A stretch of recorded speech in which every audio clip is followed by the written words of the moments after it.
Hi, I'm Jason. And I'm Ashley. And welcome to Blackest Nightclub, the sequel to our super important, super involved, super popular, I'm just making this all up, book club that is going to take you through the mega involved DC universe spanning event called Blackest Night. Now this was a poll. How did this work, Ashley? How did we come to Blackest Night?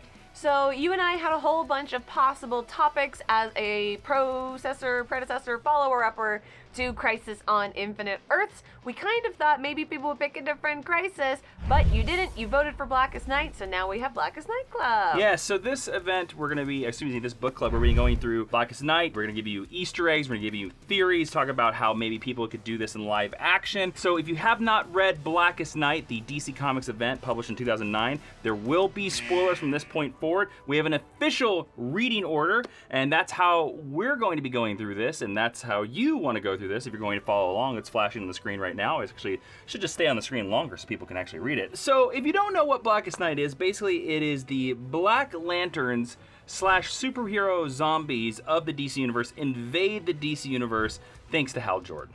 So that's basically it. Today's video will cover issues Green Lantern number 43, Blackest Night issue number 0, Blackest Night issue number 1. That is it. And there is a link to pick up Blackest Night in all its various forms down in the description below. You can get this super giant omnibus that has most of the issues, but just to let you know, like, this is the idea. Like, guys, we made that official reading order because this is too many comics. Too many comics to talk about. But Jason, for Crisis Club, we only read one issue at a time while we were reading multiple ones this time. Because that's the only way we could fit it in. If we didn't do it that way, like, there would be 55. There actually, you know, there are over 100 issues of Blackest Night. We would spend the rest of our lives reading Blackest Night if we went in that detail. So we got to combine them, people. Just like the Green Lantern Corps, we got to combine them. So before we hop into the issue discussion for the very first issue, Green Lantern number 43, we have to set the stage for Blackest Night because there's a lot of stuff that happens throughout DC Comics history that sort of sets it up, and we gotta sort of loosely talk about this. So this is sort of the prelude to Blackest Night, or as like I would like to call Blackest Afternoon. Feel free to put that on screen, Adam, our wonderful editor, Adam Slechta. Returning after Crisis Club. Yes, he is returning. He's the Savage Sword as Adam, as we like to call him. Flash up that at Graphic Adam. He loves it that I'm giving him more stuff to do right now. Okay, so a lot of Blackest Night comes from this legendary tome called the Book of Oa, which is the text of the Guardians of the Universe. Ashley, who the hell are the Guardians of the Universe? Just in case you don't know. They are like these 2-foot-tall, mostly bald blue dudes who created the Green Lantern Corps and all of the subsequent Guardians thereof in the different color corps. Yes, they're basically the blue bosses of the Green Lanterns, correct.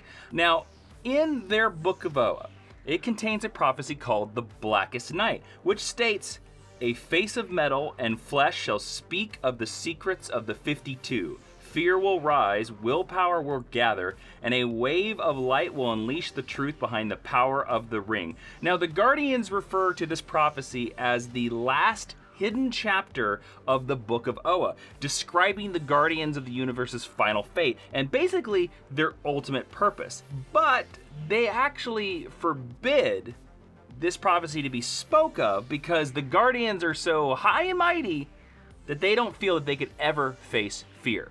So it was stricken from talked about in their secret clubs. Then Abin Sur, Ashley, who's that? Abin Sur is the Green Lantern who is the immediate predecessor to Hal Jordan until he dies. Yes, he is the Green Lantern of Sector, what sector? 2814? That is correct. That is our Earth sector.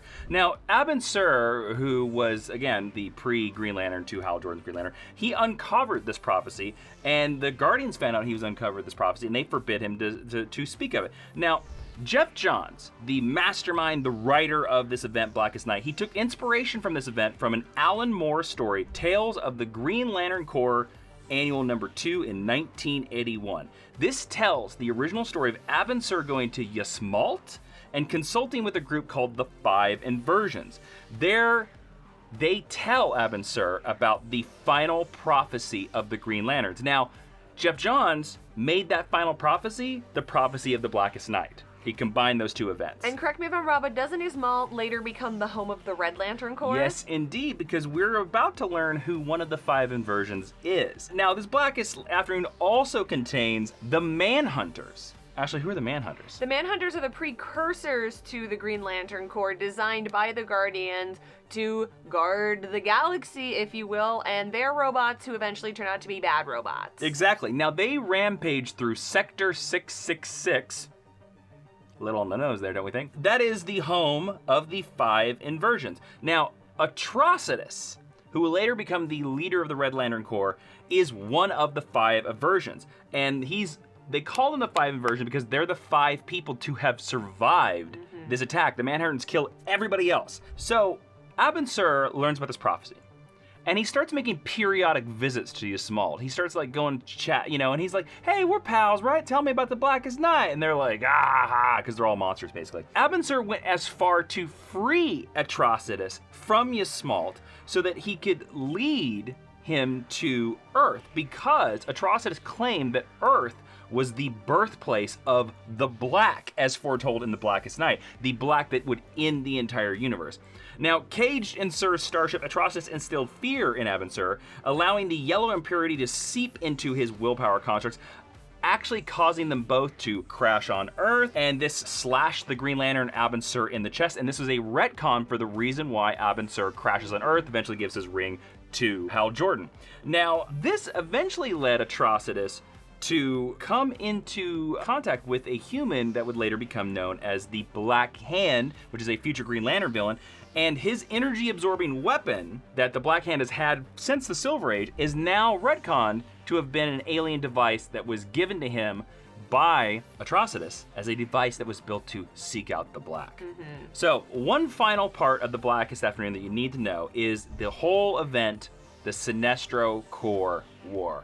Ashley, what is the Sinestro Corps War? The Sinestro Corps War is an event that really cemented Jeff Johns as being the greatest writer to ever change the Green Lantern mythos, and it sees Hal Jordan's mentor, Sinestro of Korrigar, being completely taken over by the Yellow, which is seen as an impurity, creating an offshoot corps that is Yellow Lanterns, all based in fear. It's a great event. Now, during this event, Ganthet and Said, I've never heard this name spelled out loud. It's S-A-Y-D, but she's basically a female guardian of the universe. Yeah, they're 2 guardians. Said? How do we want to pronounce it? I would say Sayed, but honestly, Sayed? no one's going to tell us any different, so say whatever you want. There is no I there. Let's say Sayed. Let's go with it. That's what we're going to say from here on out. Sayed. So that's what we're talking about.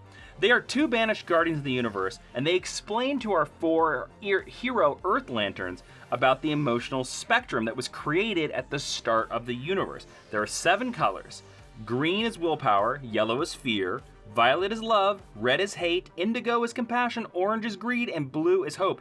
Each represents a different emotion, and green is the center and balances of the energy. And they foretell of a war of light that will lead to the Blackest Night. Okay, now we can finally start talking about the actual event of Blackest Night. Now that you have those little pieces of the Blackest Afternoon where you enjoyed your picnics and your stormy cloud days. Okay, we're going to jump into the first issue that we're going to read of this, Green Lantern number 43, the Prologue of Blackest Night. It had the cover date of September 2009. Yes, we know the publishing date and the cover date are not the same thing. Just go with it, guys. It's the date we can see from the covers. It was written by Jeff Johns, it was penciled by Doug Mahnke, it was inked by Christian Alamy, it was colored by Randy Mayer, it was lettered by Rob Leahy, and it was edited by Eddie Berganza. All right, Ashley, we're finally to the issue. Kick us off.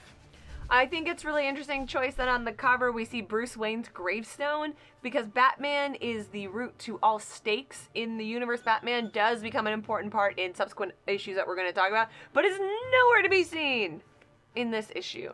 And this issue, as someone who is reading this for the first time and wasn't familiar with it, I found a little baffling, and I actually asked you, who is William Hand? Why does this matter? But it's interesting because this issue, without this issue, you have even less context than what you explained to us going forward, because, as you pointed out, they are basically establishing and setting up the face of the Black Lantern Corps, the person who is going to be the face of the villainousness that drives this story forward. And I think to make this such a personal issue to him was probably really startling if you'd been reading all 42 issues up to this point. Well, we gotta say, like, this is an event that really culminates. It's a trilogy of Green Lantern events, starting with Green Lantern Rebirth, going to Sinestro Corps, going to Blackest Night. And if you haven't been following along with that stuff, you're just gonna be completely lost. And that's why I that was like the barest amount I could give you. Mm-hmm. There's so much more you need to know for this event, because this truly is a DC Universe event.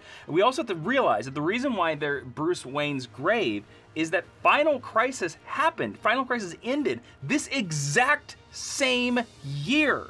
Literally in February before this. So Bruce Wayne is killed in Final Crisis. It is actually a new thing for all the characters of this universe to have to deal with Bruce Wayne's death. I understand, but he's not in this issue, I know, and we I don't know. talk about him. They only put that on the cover. It's very striking. Yes. Because he's Batman. Mm-hmm.